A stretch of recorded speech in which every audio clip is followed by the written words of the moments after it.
Hello friends, welcome back to my channel. আজকে আমরা বানাবো capsicum chicken, the traditional capsicum chicken. Let's start. First marination time. প্রথমে দিলাম নুন, আর দিলাম রেড চিলি পাউডার। এবার দেব চিকেন মশলা, আর দেব হলুদ গুঁড়ো, ধনে গুঁড়ো, জিরে গুঁড়ো।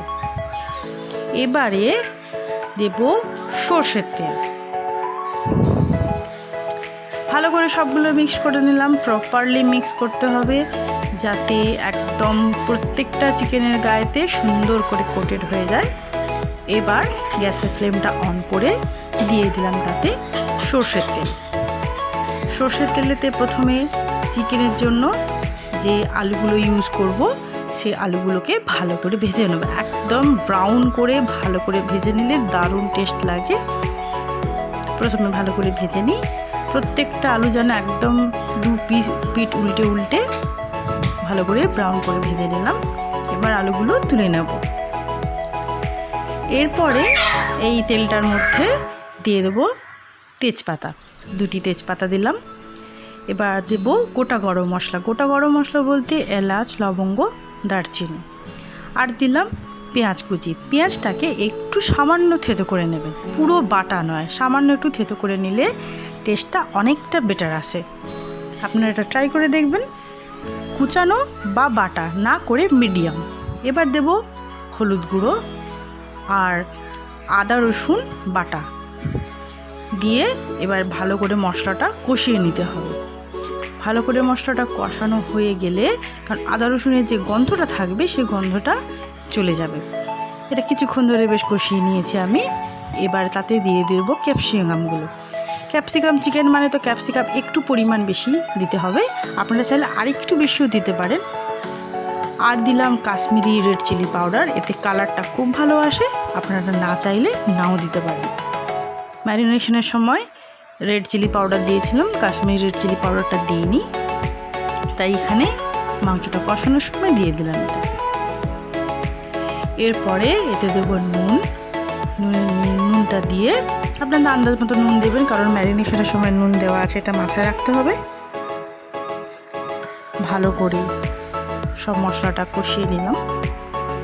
বেশ কিছুক্ষণ ধরে কষিয়ে নেওয়ার পরে এবার এতে দিয়ে দেবো চিকেন মশলা। চিকেন মশলাটা কিছুটা ম্যারিনেশনের সময় দিয়েছি, এখন কিছুটা দিলাম। এবার দেব টমেটো কুচি। টমেটো কুচিটা দিয়ে একটু ভালো করে নাড়াচাড়া করতে হবে। কিছুক্ষণ নাড়াচাড়া করলে দেখবেন টমেটো যখন গলে গলে আসছে, এই সময় এতে দিয়ে দিলাম ম্যারিনেটেড চিকেনগুলো। ম্যারিনেটেড চিকেনগুলো আস্তে আস্তে সব কটা চিকেন পিস মশলার ওপরে তুলে দিলাম। এবার ভালো করে মশলাটাকে এই চিকেন পিসের উপরে কোট করে নিতে হবে। খুন্তি দিয়ে আস্তে আস্তে করে উল্টে পাল্টে ভালো করে মিশিয়ে নিলাম। বন্ধুরা, ভিডিওটি লাস্ট পর্যন্ত দেখুন। এই রেসিপিটা আপনারা ঘরে ট্রাই করবেন, দেখবেন খুবই ভালো টেস্ট আসে। এবারে বেশ ভালো করে চিকেনটা মেশানো হয়ে গেছে মশলার সাথে। এরপরে কড়াটা ঢাকা দিয়ে 10 মিনিটের পর্যন্ত কড়াটা ঢাকা দিয়ে আগুনটা মিডিয়াম ফ্লেম করে রেখেছিলাম। এবারে কন্টিনিউ নাড়াচাড়া করে মশলাটা কষিয়ে নিয়ে এবারে ঢাকাটা খুলে 5টা মিনিট পরে ঢাকা খুললাম। খুলে পরিমাণ মতো জল দিলাম। খুব বেশি পরিমাণে জল দিলে, ঝোলের পরিমাণটা যদি বেশি করতে চান তাহলে পরিমাণে জলটা একটু বেশি দিতে হবে।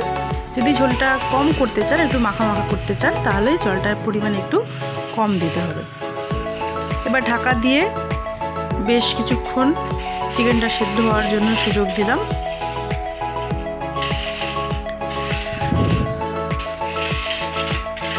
দেখুন চিকেনগুলো বেশ ভালো মতো সেদ্ধ হয়ে গেছে।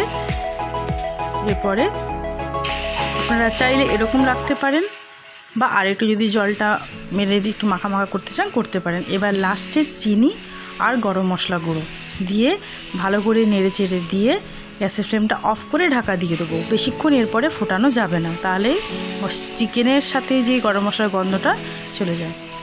তো চলো, হয়ে গেল রেডি ট্র্যাডিশনাল ক্যাপসিকাম চিকেন।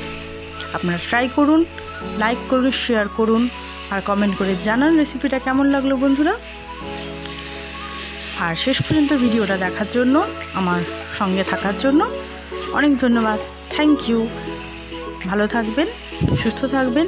ভালো ভালো রেসিপি দেখতে আমার চ্যানেলটা অবশ্যই আবার ফিরে আসবেন। টাটা।